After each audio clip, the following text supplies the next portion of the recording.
Delhi 30 Hazari court 6/4/2024 bail rejected.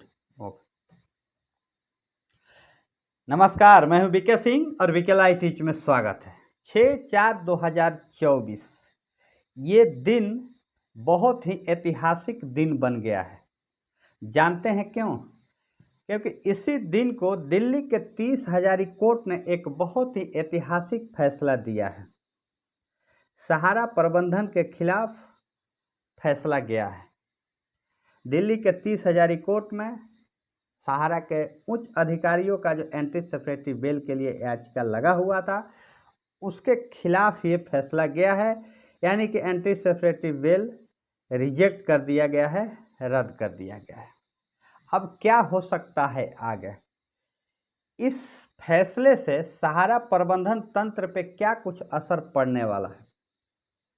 हालांकि ऐसा फैसला ये कोई पहली बार नहीं आया है, ऐसे फैसले पहले भी आए हैं।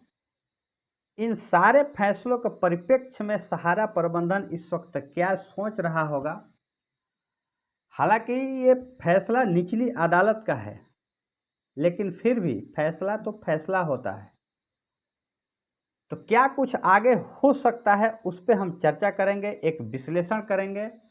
साथ ही निवेशकों का इससे क्या भला हो सकता है, सहारा इंडिया के जितने भी निवेशक हैं, इससे उनका क्या भला हो सकता है, और आने वाले दिनों में एक कैसा परिदृश्य आप सभी के सामने निकल करके आएगा, इस पे हम एक सटीक विश्लेषण आपके समक्ष बहुत कम समय में रखने की कोशिश करेंगे। हम उम्मीद करेंगे कि वीडियो को आप अंत तक जरूर देखेंगे। फिर आप अपनी राय कमेंट बॉक्स में जरूर लिखिएगा कि दिल्ली के 30 हजारी कोर्ट का फैसला कैसा है। क्या इस फैसले से आपका भला या फिर सहारा का बुरा, क्या कुछ हो सकता है? आप अपनी राय जरूर लिखिएगा।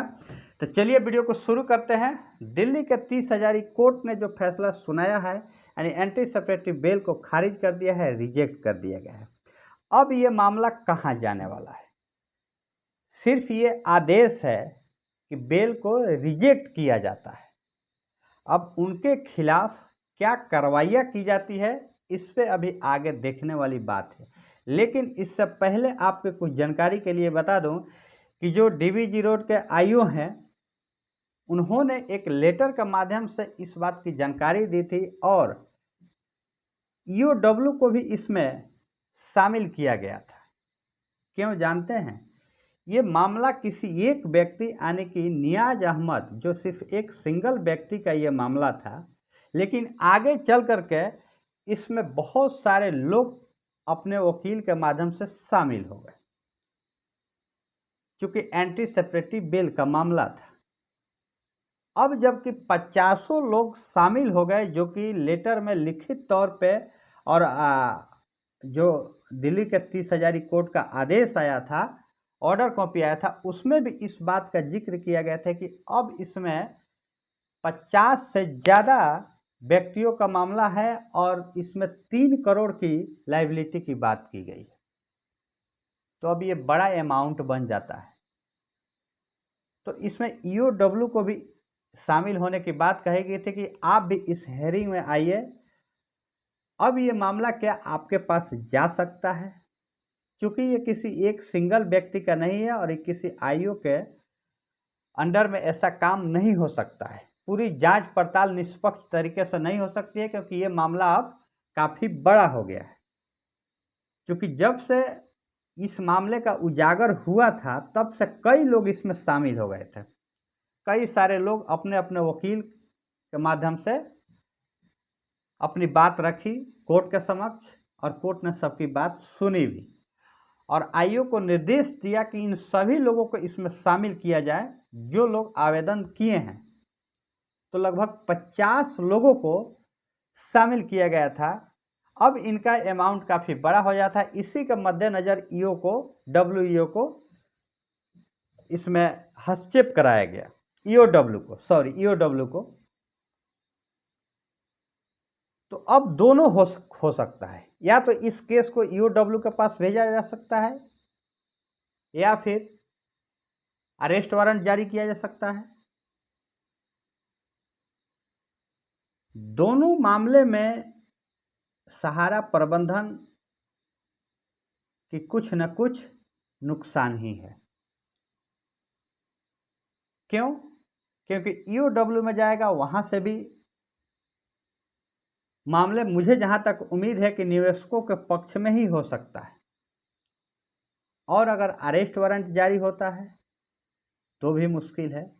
लेकिन हालांकि अरेस्ट वारंट ये कोई पहली बार नहीं हो सकता है। अब ये माननीय कोर्ट के ऊपर निर्भर है कि कोर्ट क्या कुछ आदेश देती है, क्या फैसला सुनाती है। अरेस्ट वारंट जारी करते हैं या फिर आदेश देती है कि ईओडब्ल्यू को केस सौंप दिया जाए, वहां से जांच पड़ताल होगा, जो कुछ होगा अब ईओडब्ल्यू कार्रवाई करेगी। लेकिन अगर अरेस्ट वारंट भी उनके खिलाफ निकल जाता है तो ये कोई पहली बार नहीं हुआ है। पटना हाई कोर्ट ने भी सुब्रतो राय के खिलाफ अरेस्ट वारंट जारी किया था लगभग 2-2.5 साल पहले। आप सभी को याद होगा क्या हुआ, क्या अरेस्ट हुए। बहुत ऐतिहासिक निर्णय था। माननीय जज महोदय को भी तारीफ करनी होगी, क्योंकि आप सभी को पता है किसी छोटे व्यक्ति के खिलाफ निर्णय करना बहुत आसान होता है, लेकिन बड़े व्यक्ति, नेता, राजनेताओं के खिलाफ या फिर किसी बड़े घराने के जो व्यक्ति होते हैं, जिनका रसूख होता है, उनके खिलाफ फैसला देना किसी भी माननीय जज का बहुत ही अंदर से उनका हिम्मत और हौसला होता है, तभी ऐसे फैसले आते हैं। और उस फैसले के खिलाफ, यानी पटना हाईकोर्ट ने जो फैसला सुनाया था, सुब्रतो राय के खिलाफ अरेस्ट वारंट जारी किया था, उसके खिलाफ तुरंत कपिल सिब्बल माननीय सुप्रीम कोर्ट से उसको खारिज करा दिया 3 घंटे के, महज 3 घंटे के अंदर। और सुप्रीम कोर्ट ने काफी फटकार भी लगाई थी माननीय जज को कि आपने ऐसे फैसले क्यों दे दिए, इतने रसूखदार व्यक्ति हैं। कुछ इस प्रकार से उन्होंने टिप्पणियां भी की थी। सोचिए जरा। तो ये पहली बार नहीं है, इससे पहले भी अरेस्ट वारंट जारी हुआ है, कुछ हुआ नहीं आज तक। अब इस वक्त क्या हो सकता है, बदलते माहौल में, बदलते मौसम में और बदलते साल में कह नहीं सकते हैं। लेकिन बहरहाल हम इतिहास से एक सबक लेते हैं, इतिहास से कुछ सीख लेते हैं। आप सही चीजें जरूर समझ रहे होंगे। हाँ, ईओडब्ल्यू के पास केस जाएगा, कुछ ना कुछ निर्णय जरूर निकल करके आएंगे, उम्मीद है। अगर अरेस्ट वारंट जारी होता है तो निश्चित रूप से प्रबंधन के पास काफी सारे मौके हैं। ये निचली अदालत है, इससे आगे भी है, हाई कोर्ट है, सुप्रीम कोर्ट है। हमारे देश का संविधान है कि आपको हर एक मौका दे सकता है। ऐसा नहीं कि आप यहां से अगर दंडित किए गए तो आपको आगे मौका नहीं मिलेगा। देश में सर्वोच्च न्यायालय है, सर्वोच्च न्यायालय। आप कहीं से भी कितना भी पीड़ित हो, आपके अंदर अगर संतुष्टि नहीं है कि नहीं मैं निर्दोष हूं, तो आप सर्वोच्च न्यायालय जा सकते हैं। वहां से आपको पूरी तरीके से निष्पक्ष न्याय जरूर मिलेगा। अब ये सहारा प्रबंधन को देखना है कि उनको क्या निर्णय लेना है। इस पर आगे आने वाले दिनों में आप सभी को जरूर कुछ पता चलेगा, खबरें निकल कर आएगी, आप सभी के समक्ष जरूर रखेंगे। लेकिन जो फैसला आया है, जिस प्रकार से इस मामले को सेटलमेंट कर दिया गया था, भुगतान दे करके, नियाज अहमद की जो भी अमाउंट राशि थी उनको भुगतान दे करके मामला सेटलमेंट कर दिया गया था, और इसकी जानकारी कोर्ट में भी दिया गया था। उसके बाद इस एंटी सेपरेटरी बेल को खारिज करना, यह निर्णय बहुत ऐतिहासिक है।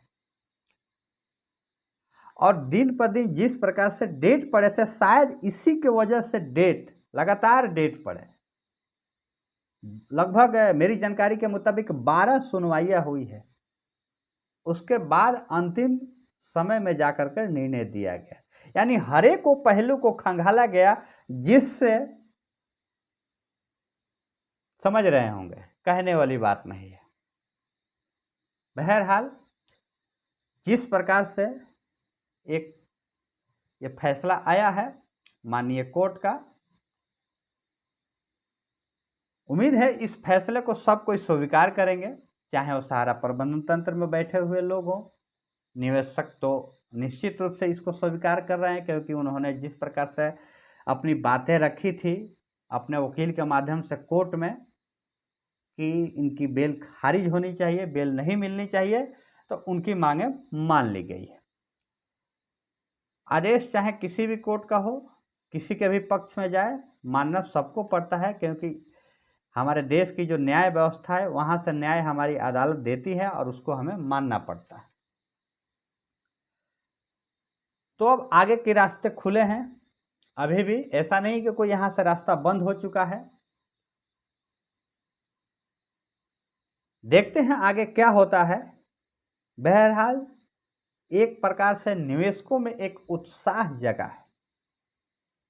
जरा गौर से सुनिएगा, 2 मिनट समय आपका ज़्यादा लूँगा, लेकिन आज जिस प्रकार से एक माहौल क्रिएट हुआ है कि एक अगर सिंपल सा एक एफआईआर भी दर्ज होता है, वहाँ से भी आपको न्याय मिल सकता है। अब इस प्रकार से भरोसा निवेशकों में जग रहा है, इस प्रकार से। और आने वाले दिनों में मुझे उम्मीद है कि लोग ऐसी कार्रवाइयों को और आगे बढ़ाएंगे।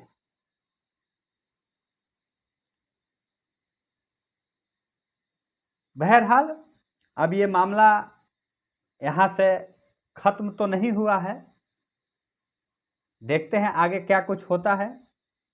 फिर भी जो दिल्ली के 30 हजारी कोर्ट ने जो फैसला सुनाया है एक सेटलमेंट मामले के बाद, अब ये काफ़ी महत्वपूर्ण फैसला हो गया है।